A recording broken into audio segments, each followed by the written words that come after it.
Aeneasa, our queen, you recognize the exemplary service that Friederich hath freely given unto the Middle Kingdom, specifically heralding at several crown tournaments with grace and proficiency that is remarkable. He is always helpful at setup and teardown of the list field at events. We do here publicly commend him and are pleased to bestow upon him the award of the Purple Fret.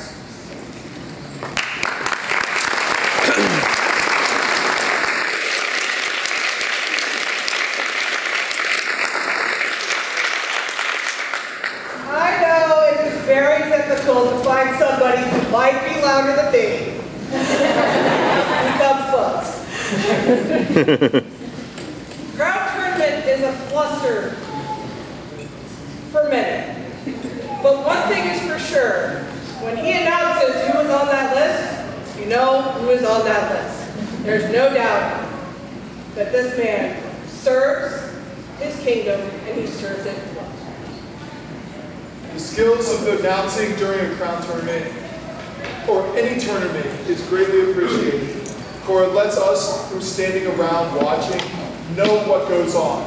And for people that aren't familiar with whatever fighting is going on, that's a huge value that they're providing to the organization.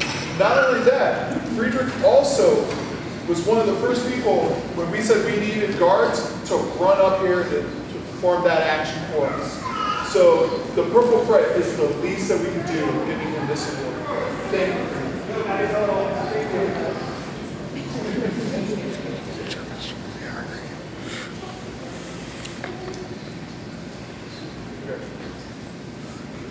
For Friedrich, huzzah! Huzzah!